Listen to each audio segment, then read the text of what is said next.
What's going on, guys? No Guides here. Welcome back to another video. I just want to very quickly say before I get on to the video, it's very important that you understand that the gameplay is going to change. It's not in our control, it's EA's control. They release patches incrementally that change the game. Whether you play offline or online, a patch comes out that changes the way the game plays.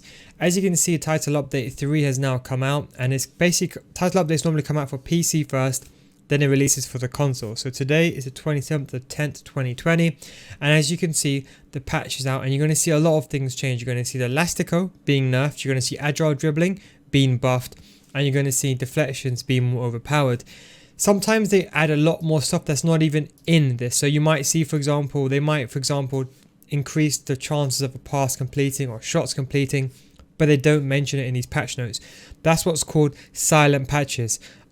This is why it's very important for you, and this is why I specifically chose some key episodes of preschool, because the last thing I want you to do is to learn the meta and then next week is completely redundant. That will be going backwards and you won't be really improving. That's something just to bear in mind. The next patch is Title Update 3.1. They have basically said it is a visual changes, but there could be some hidden changes, as I mentioned. The link will be in the description so you can read this. But yes, these patches will come out at different times, and you have to do bear that in mind. There'll probably be another patch as well that will come out, 3.3 or maybe even patch Title Update number 4. So do bear in mind, as the game goes on, things will change. I'll of course update FIFA School, but what you've learned so far, thankfully speaking, nothing of that will change. They won't nerf team press, or they do nerf team press. You won't get affected. You'll understand the mechanics of it. Agile dribbling, left stick dribbling, and all the core responsibilities of actually using manual inputs will not change. Maybe just the effectiveness of those controls. But let's get back into the video. Okay, now the first most important thing is first touches. It has changed a bit this way in FIFA. If you're watching this video after, I would say, at the end of November, please just skip this video and refer back to my FIFA School series where I go over movement, because those videos would be released. But if you're watching this before that date, it's very important to understand how movement works. The most important thing in FIFA is understanding when to take a touch and when to make the ball go away. I've got the controls on the bottom of my screen. The reason why people struggle, especially under possession, is their first touch. Before the ball arrives to you, before you make a pass, you should always be thinking where to make a pass. So as you can see here, I make a pass to Promise. Now Promise has the ball. Now the most important thing is, most people, when they get the ball in this situation, their natural instinct is to make a touch going forward. They'll either want to break into the spaces or go through into a gap. The most important thing in FIFA, and the biggest game changer I'll give you, is always take a touch away from the goal. So even if there is a chance for you to go forward, take a touch away. That way you guarantee the safety, because when your opponent's defending, they're going to be defending and they're going to be standing still. Sometimes they might run and charge towards you, but most of the time they're going to stand still. They won't really kind of go upwards or downwards or hold their ground. So you take a touch forward in any way, you're basically just going to run into him, and that way it's almost redundant. Now, as you can see here, I take a touch and I take a touch to the right hand side away. Now I'm going to go back 1 second. I'm going to slow this down all the way. Before the pass even came to Promise's feet. Now this year, you can actually hold the agile dribbling button, so you can hold the R1 button and you can take a more closer touch, but we'll get on to that later on. That's a bit more complicated, but to keep things very simple, when you're taking a touch, you need to let go of the run button. So as you can see at the bottom of the screen, I let go of the run button. If you hold the run button and you take a touch, your touch will be, I suppose you can say, extended. That means you have loss of control. Think about it like driving a car and turning the car around in a corner. If you're driving and you're accelerating around the corner, you lose that control while you're turning. It's the same in FIFA. So if you get the ball arriving to your feet, the key thing is to take a touch just using the left analog stick and not holding the run button. The second thing is also preparing the touch in advance. When the pass is being made, as you can see over here, I'm just going to clip it at this exact second over here. A lot of people, they make the touch now. This is something which is, I would say, more out of habit, and I would say is more with the lower tier players. You'll see, if you are playing seasons or if you're playing division rivals, you'll see a lot of the division 5 players and below, or even sometimes division 3 and below, still doing this. Before the ball even arrives to you, you need to make a touch. So as you can see, once the pass gets made over here with Cancelo, as you can see, I make a through ball. I'm now running with the ball, and the reason why I'm running over here is because the ball is coming through. I need to run to the ball with this player called Promise. But once I realize the ball is coming to my feet, I let go of the run button, but look how much in advance I've actually decided where my first touch is going to be. Look at the controllers. I'm actually moving my left analog stick before the ball even arrives to my feet. So what I'm basically saying is I want to take my first touch into the space. Now what's very important, what FIFA don't really tell you and what you kind of gather from playing the game for a long time, your player locks onto the ball. Once you make a pass and that pass has been made, and once you get this red mark above your head, that means you're locked in place. So if you held the left analog stick downwards, your player won't move downwards. So this is the biggest misunderstanding in terms of movement. Once the ball is being passed, once this red marker is above your head, you are locked in position. So if you move your left analog stick, for example, to a top left, that means your first touch will be to the top left only once you get the ball. So the key thing is to focus on this red marker. So here, I'm controlling the player. If I move my left analog stick up, as you can see, the player will make a movement upwards. As soon as I make that Y pass or a through ball or a triangle pass, as soon as that red mark above my head, that means I'm locked in position. And as you can see, before the pass being made to me, I take a touch into the space. And that is the safest place to take a touch. You can always try to work it around the box. If you're watching this video before November 2020, I would say go back and watch my recycling the ball video from last year. It's exactly the same principle, but if you're not watching it, if you watch this after November, the video will probably be out already. But you need to pay attention over here and then watch. When I get the ball over here, I make a pass to Zoka. It's the same thing. Now the difference in this situation is I can take a touch forward in this situation because there's no one in front of me, because I have space available. You want to take a touch into the space. That's the most important thing. Don't worry too much about the weak foot. All you want to do is your first touch should always be into the space. So before the ball even arrives to your feet, you should be observing, okay, the pass is now being made to me. Do I have potentially areas to maneuver? Okay, you can see over here, a touch anywhere in this direction, part this kind of segment over here will be the best place. Obviously in this situation, because I'm attacking, I want to take a touch going forward. But in contrast, when I pass the ball to Dembele over here, you're going to see like so. Dembele, I did an L1 trigger there just to make Dembele to make a run going forward. An L1 trigger, don't forget, when you press it, it just says, okay, I want you to make a run going forward. And I then play the through ball. Even though the through ball is getting played towards me, as you can see, look, see my left analog stick again. You see, it's locked in place. That means that as soon as the ball gets to my feet, I want to take a touch away from goal. Again, I'm not taking a touch forward. Now why? If I take a touch forward over here in this direction, he can just change this player and tackle me. There's no real point. You basically only want to take a touch going forward if there's a clear chance for you to go forward, or if you can take a shot towards goal. Yes, if this was over here with Dembele, let's say for example like there, and I'll maybe take the risk of taking a touch. But because he's protecting the inwards angle towards goal, take a touch backwards will almost more likely than not result in him tackling the ball off me. So instead I'll take the touch away. This time I do a first time fake shot touch away, which is essentially the same thing. But again, the most important thing is you see, focus on the way he's defending. You see how he defends the angle towards goal.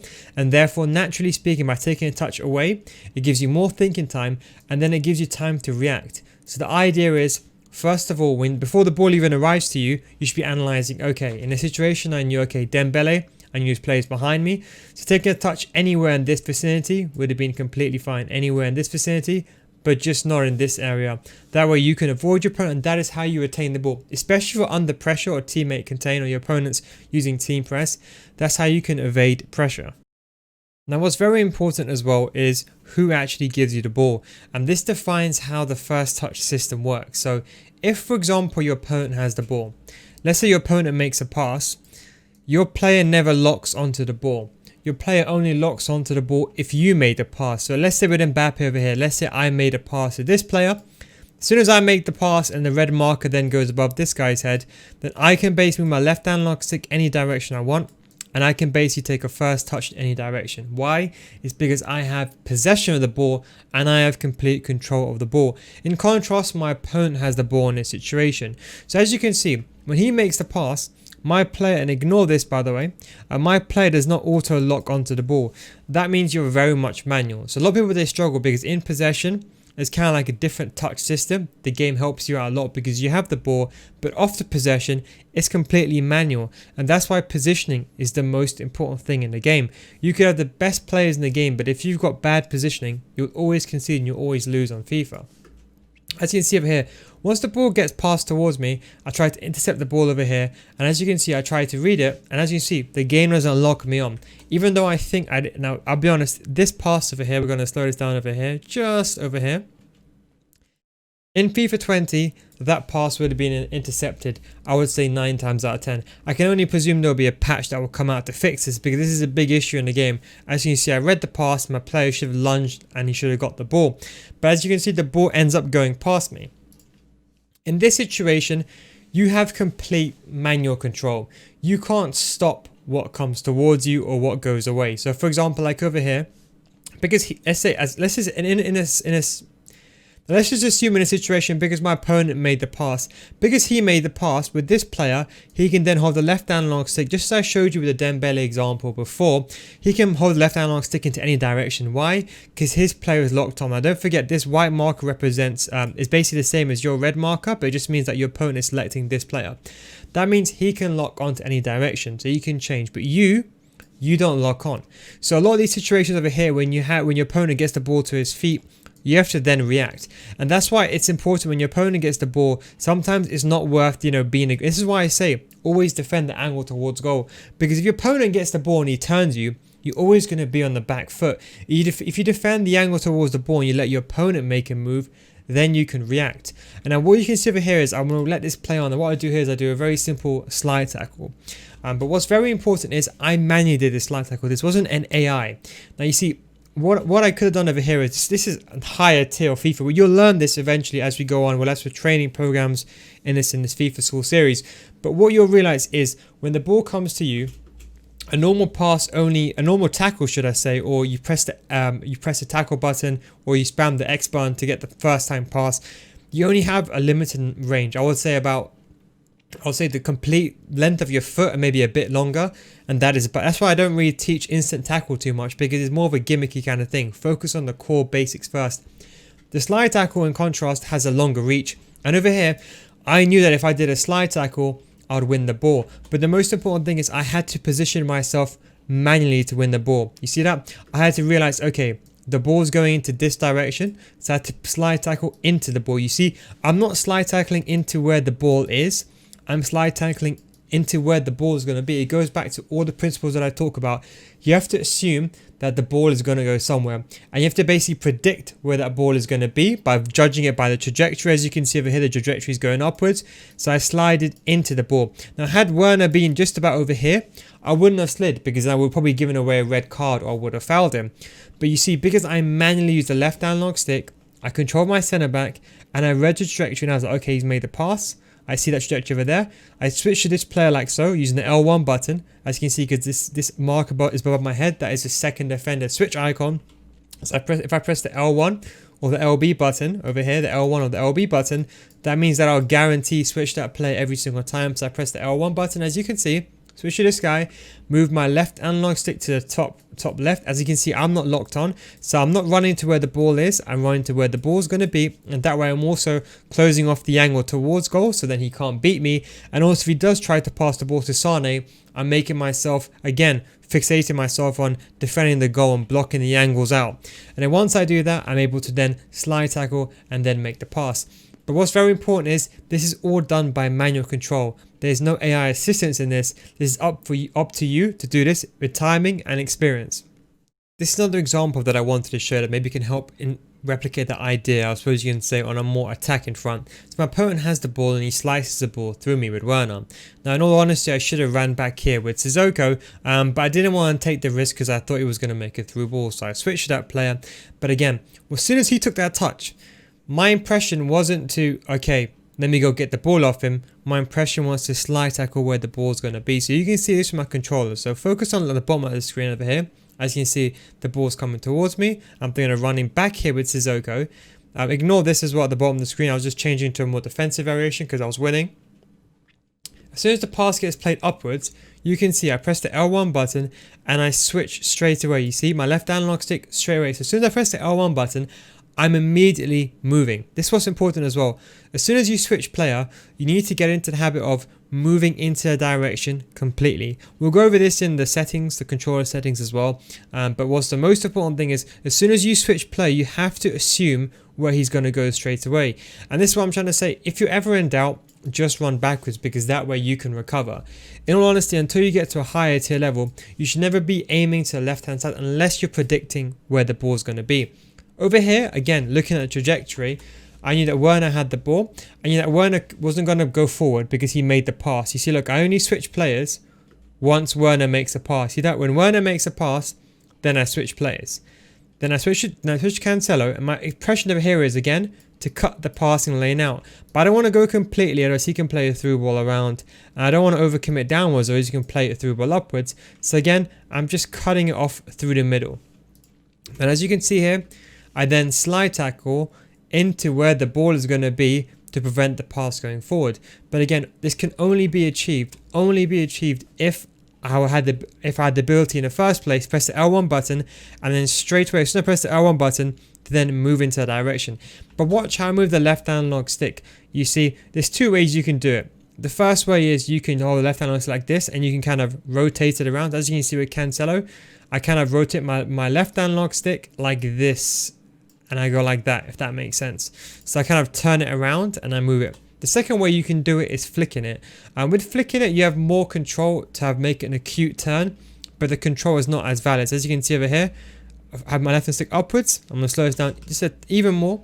And as you can see, I can slowly smoothly move it downwards, and that allows me to turn with Cancelo. And the only reason why I can do that is with the run and jockey, and this is why I advocate the run and jockey so much. If we go back to this exact same situation again, you can see all my movements. You see, I never flick my left analog stick. Now, although you can argue it's quicker to quickly change direction, let's say, for example, if I was running with I would say in this situation over here, I was running this way, the left hand side with Sissoko. If I had to run backwards, in that situation, I'll flick my left analog stick, so I'll be holding like this, and I'll flick it the opposite side. Why? Because it's the complete opposite way.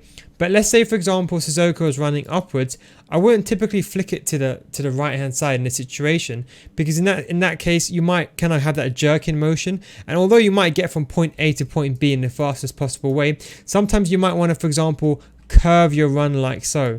So what I'm trying to explain to you is, if you flick your left analog stick up like this, your movement will be like front, and then you'll quickly go like, you'll jerk like that. Whereas if you move your left analog stick, for example, up, and then you curve it around, your movement will be more curved.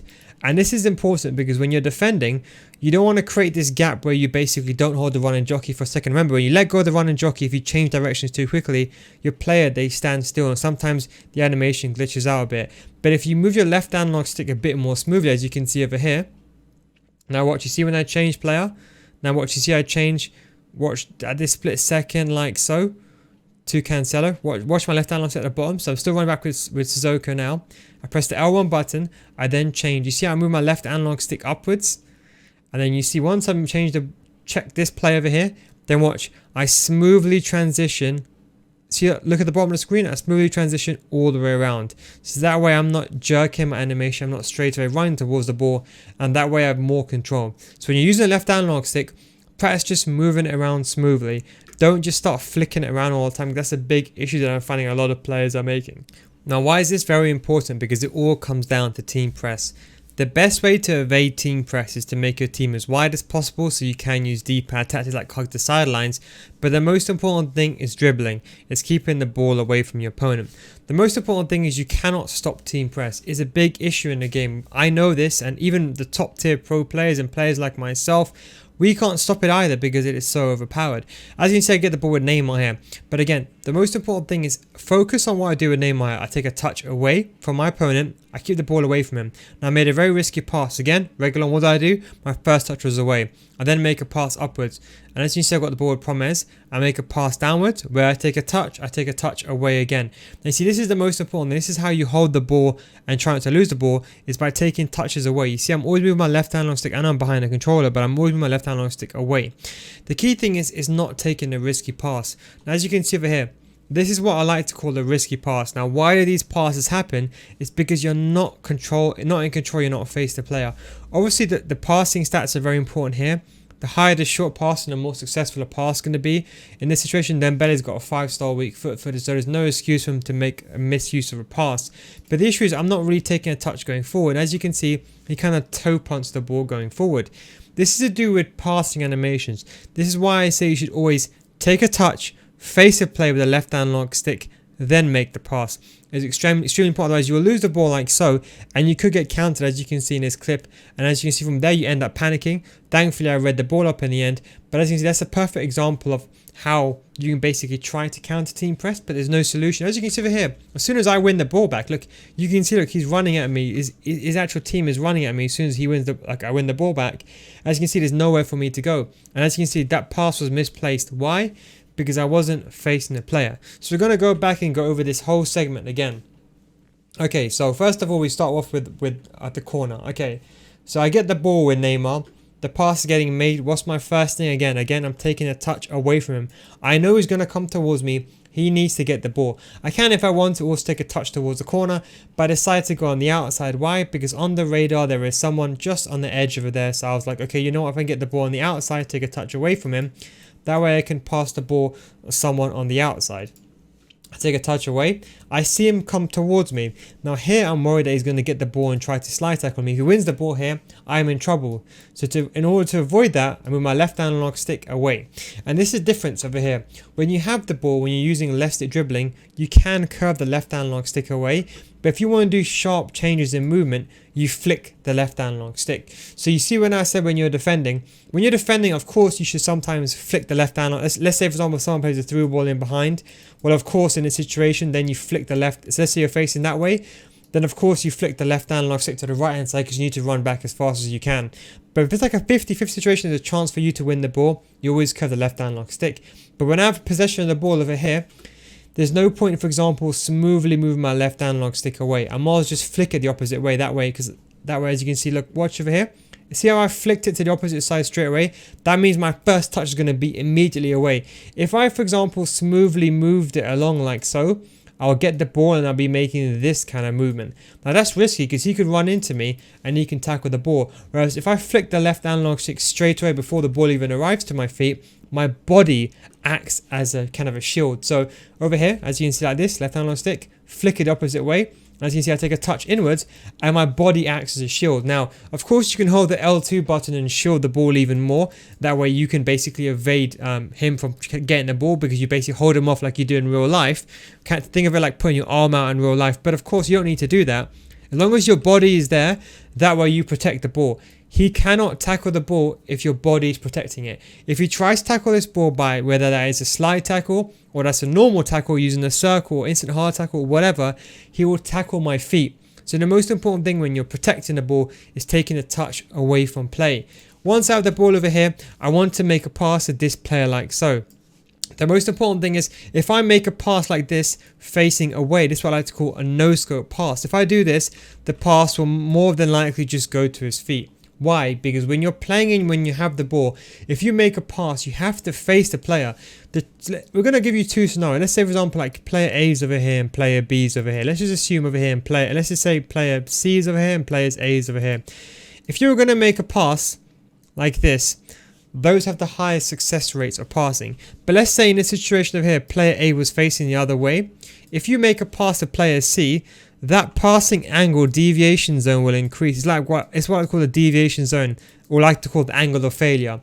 So the more further away you're basically facing from your player, the less likely the chance is going to succeed. There's obviously a lot of things that are taken into account with player A. Obviously the short passing stat, are you making the pass on the weak foot? Are you running with the ball? When you run with the ball, you lose control of the ball. Are you just using left stick dribbling? All those things are taken into account. Are you just standing still? But the most important thing is if you face away from the player, the pass will never go through. So ideally what you want to do is, for example, in this situation, face the player, then make the pass. If you face upwards and you make a pass to player C, the deviation zone won't be as high. It won't be as high, but it will still be risky. So the key thing is the optimum point is you want to face the player and then make the pass. That is the way you reduce reduce the ineffectiveness of the pass not completing. So if you want to increase your pass completion rate, the key thing is to face play, just like real life. Think about this in real life. When you want to make a pass, you face a player, you open your body up, and use the inside of your foot. You don't face the other way. So when I got the ball with Neymar over here, I tried to make a pass. As you can see, it was very risky. I should not have made that pass. This was a risky pass. Why? Because I was facing downwards, and as you can see, I want to make a pass like this. The angle of failure is absolutely huge over here, and as you can see, he actually positioned himself very well you can see on the radar. You can see the radar. He actually positioned himself very well to defend, to actually block the shot. The only reason why the pass went through is because the angle of failure was so high, it deviated away. Do you see that? It deviated away, and this is why a lot of people think passes are not completing. It's because the truth is, you're just not facing the player. The only reason why this pass went through, you can argue, is, I'll give you an example, right? Let's just assume I was facing this way and I made that pass like this. This player would have intercepted it. Why? Because the pass would have been in that straight trajectory and he would have intercepted it because he positioned himself correctly, because the angle of failure is very low. But because I was facing downwards like this and I made the pass like this, that means the angle of failure is humongous. And that means there's a chance that this pass can go through and beat this guy only if it goes within this region. So if it goes within these regions, I could basically beat him. So the only reason why this pass actually completed is because I basically had such a big angle of failure. It was almost by fluke. So he defended the right way, but because I was facing away, the ball just luckily avoided him. And this is what I'm trying to say. When you're passing, you need to understand this. This pass, it should never have gone through. But as you can see, because the pass was so inaccurate, it went past him. So it wasn't because he defended incorrectly. It's because he basically got very lucky. That's why when these passes happen to you and your opponent does like these no-scope passes, sometimes it shouldn't happen in the game. That I completely agree with. But most of the time, it's because not of your incorrect issue. It's because of the way they make the pass. So as you can see over here, I was very, very lucky. The ball should not have gone to my feet. Again, what's the first thing that happens again? I'm taking a first touch away. So I see someone running towards me, charging towards me. Again, my first touch is downwards. Either downwards or backwards is completely fine. In all honesty, the safest way would have been like this. That way I could turn and I could have made a pass that way. If I go downwards like this, there's a chance that you do invite pressure if he kind of curves along and your boy doesn't really kind of safely cover the ball, because you take a touch like this and that means that he can basically run and try to intercept the ball. The more safer thing would have been to take a touch backwards. That way he'll have to run into my back and my body again will be protecting the ball. But again, the most important thing is, as you can see, left hand long stick again. Remember, don't forget I'm locked on already to the ball. So I take a touch away. You see that? Take a touch downwards. Once I get the ball like so, again, the pass. The only reason why this pass was successful is because I faced the player now. Had I made the pass just a tad bit, as you can see, I'm actually, my left hand stick, I'm actually facing the player. And then I make the pass. That's the reason why the pass completed. Now, if I made the pass at this moment over here, let's say I press the X or the A button. If I made the pass over here to this player, look, because I'm facing this way, the angle of failure is going to be humongous. So you can argue, in theory, the ball's going to go anywhere within this angle. And that way, the ball could have gone anywhere. You could have picked up the ball anyway in any form. That way you don't guarantee the success of the pass. So the way I guarantee the success of the pass is I touch the ball, I move my left analog stick upwards, I face the player. So the way I guarantee the angle of the pass is I take a touch with regular on, I take a touch away, and I don't make the pass yet. I move my left analog stick up, I then face the player, and then once I face the player, I then press the pass button. And as you can see now, because I'm facing that player, the angle of failure is very, very low, and most times than not, the pass will go to the player's feet. In this situation, I got problems with the ball. Again, what's the most important thing? I took a touch away from him. See, I never took a touch towards my opponent. I took a touch away into the space. But the mistake that was made over here is that pass was extremely risky. You see that pass over there? The reason why is, as you can see, I wasn't facing the player. You see, it was kind of like I got lucky that the animation was the side foot. For some reason, I don't know why this happens, the game decides to do these random animations. The way to do the animation is the closest part of the ball, which is in contact with the ball, will make the animation. So let's say, let's just example, the ball is over here. If your feet is like this, and let's say, for example, your foot is extended, your player will basically toe punt it. However, if you take a touch first, and then you control the ball, and then you face a direction, and then you make the pass, your player will basically load up the side foot pass. That makes sense. So the most important thing over here is, when you're making a pass, to actually face the players. As you can see over here, I should have faced downwards before I made the pass. But in this situation, I was in trouble. He was pressing me very, very quickly, and I was very scared he would get the ball off me, so I had no choice but to make the pass. With Reguilón again, what's the most important thing? I see two players. I see a player coming like here and a player coming like here. What's more important in this situation over here is I'm focusing on this player. This player over here, he can't run towards me because they've nerfed teammate contain. The only way this player can run towards me if he uses A, if he uses team press, or B, if he uses teammate contain, or he switches to this player and he runs towards me. The most important thing, you have to focus on the player that's selected, because that's the player that's going to be running at you. So in this situation, the safest thing for me, the ball's coming towards me, the safest place for me to be to make a touch, basically not in these areas. So basically not make a touch over here and not make a touch. So I can basically make a touch either upwards or downwards or bottom left. I wouldn't really go bottom right, because as you can see, he's more inclined on that angle. So the safest place in this situation over here is not upwards, because that is very risky. The best place is to go downwards, and that way I can make a pass to the second guy. So I'm also thinking about what I can do next. If I take a touch upwards, I'm inviting more pressure and it's not worth it. So what I take a touch downwards into the safe area.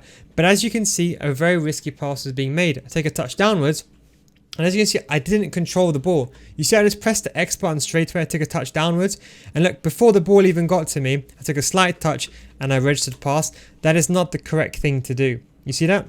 I flicked left quickly and I pick a pass. That what I should have done is taking a touch naturally down, let my player make the animation, and only once he made the animation, then face the player and then make the pass. But as you can see here, because I pressed the X button randomly, I spammed it, you can argue. And as you can see, because I didn't take a touch properly and make a pass, I just got very lucky. Now, had my player decided to toe punt this, the ball could have gone straight into my opponent's trajectory. So do you see what I'm saying? I'm trying to say it's not fluke, it's not random. It's more to do with animations, understanding how animations work. So the most important thing is taking a touch into a direction first, then making a pass. Don't do this because you invite that risk. I got very lucky this time. And as you can see, when I had the ball with Van Aanholt over here, as you can see this time, what do? I do a ball roll to create the angle, because I knew he was behind me. I do a ball roll, create the angle, then I face the player, and then I make the pass. See that? That way it was a normal side foot, a guaranteed pass. I get the ball Dembele over here. Again, I'm facing, I know you can't see because it's behind the controller, but again, I'm facing the player, then I make the pass. Again, success rate. With Van Aanholt, the exact same thing. I get the ball. Where's my first touch? I'm taking my touch away from the danger area because my opponent is over here. Taking a touch away. The situation over here, he's running towards me. I got no one else to pass back to, so I just take a touch away like here. At the situation over here, the best bet to do is just smack the ball out. So you can press the square button to basically do a lob pass forward, or you can press the shoot button to clear the ball straight away. It's completely up to you. Here I take a touch, and as you can see, this time I maneuver around him. You'll have to watch, I think episode 20 is my left stick dribbling tutorial from last year. Go back and watch that video. If you're watching this video after November, you just go to my movement videos, you'll see what I'm talking about. But if you're watching this in a pre-FIFA school series before FIFA school started, go back and watch that video from last year, and I'll explain left stick touches. And as you can see here, take a touch away, I see him come towards me. Again, I'm reacting, going away from where he is. And then when I make a pass inwards, like so, again, I'm facing Dembele, I'm facing the player, then I make the pass. Again, Dembele, same thing, I take a touch away. But this time, as you can see, the pass didn't go through. Now, why didn't it go through? It's because A, number one, I was facing away. And number two, I should have faced the player properly and then made a pass. Because I didn't, he ends up doing this. And I'll be honest, I don't know why the players do it. It's a stupid thing to do. I agree. It should not happen, but it does. And it's something you have to understand. This is why passes don't complete. It's all about facing the player, then making a pass. And that is essentially why I lost the ball. So it's very, very important. As you can see, recovery over here. I decide to run back into the direction of where the ball is going to be, and I get the ball back. And as you can see, the exact same thing with Cancelo. I get the ball, I take a touch upwards into the space. You know why that pass didn't go through? Again, it's because I took a touch upwards, and as you can see, first of all, my opponent is in front of my player, so that was a risky pass to make in the first place. I should never have made that pass. What I should have done, I should have taken a touch backwards, gone back to the goalkeeper, and potentially lobbed the ball out. Because team press is so effective, I had no choice. In this situation, I was honestly I took a touch away. I was panicking. I had time that I should have took another touch this way after that, but I was panicking.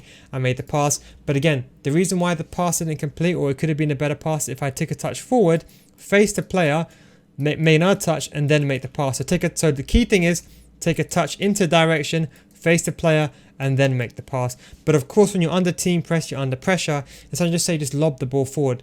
But I just wanted to go through these examples just to give you an example of how the first touch works. In FIFA 21, there's different ways of doing the first touch, but it's important when you're initiating passes, when you're basically moving your play, you understand how the movements work and how the animations work.